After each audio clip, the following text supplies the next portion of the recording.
I could teach you how to draw, and I'm a big fan of anime, and I could teach you how to draw the hair, the eyes, everything about it. But I have a friend, and her cousin is a graphic artist, and he decided to go into a show and tell for second grade, and decided to teach these second graders how to draw a bunny, and he did all the steps and all this, and he went around the class, and he just told the kids that's horrible, and he did it like he drew the bunny for them.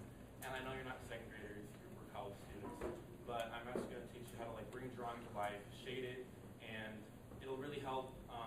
Even if you know only how to draw stick figures, you can draw a little gut, and then you can bring it to life and have abs. So the biggest part is the outline. The outline is the drawing, and it's the most important part.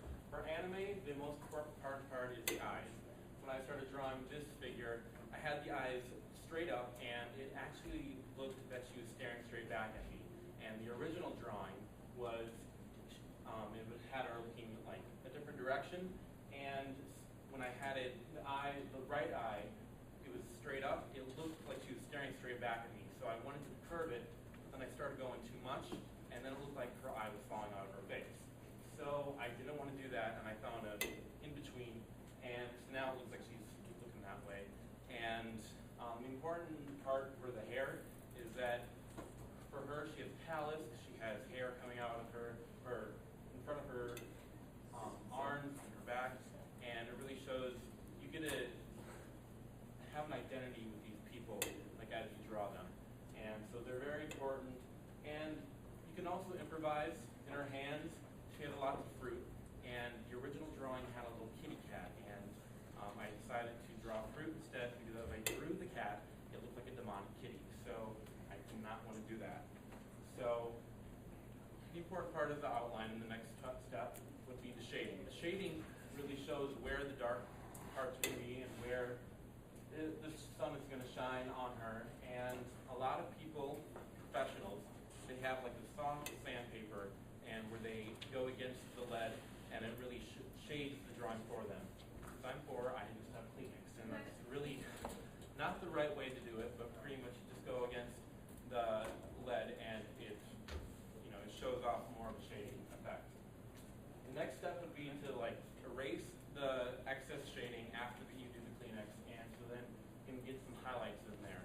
And I dedicated this drawing to my sister, and she has blonde hair, and so I figured when you put blonde, if she has blonde hair, put white highlights and it'll show that effect. And then you can see that the sun is kind of hitting her shirt and all that. And so you really want to show that she's outside, she's inside. Right now, it's just that she's outside. The next step is the second part of shading, and it really helps to amplify what you're trying to get at. And so there are different types of lead. Number 2 is what you use for tests and all that. And it goes from 1, 2, 3, 4, 5, 7, and 8. And 8 is the finest.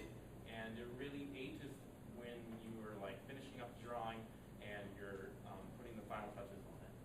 And the lead, it really shows a difference. I did this drawing about 5 years ago. And just so you know, my drawings, I don't look at something and say, I'm going to draw it. I'm not going to look at you and say, I can draw you right now. It's pretty much, I look on Google, and I pretty much find a picture I like and outline it and shade it from there. But I did this about 5 years ago, and this is number 2 lead. And when I redid it with number 8, it really shows a dramatic difference. The hair is much more darker. The creases in the jacket really show that, it's maybe more warm or whatever, but it shows a big difference. The final part is the final shading, so number 8 lead, and you're really going with the eraser, showing off where you want the sun to hit and the highlights, and you do a final outline, and pretty much after that, you just sign and publish. And that, like I said in my first introductory speech, that's my signature, and if you know me, you'll get to know that very well. And so pretty much, that's it.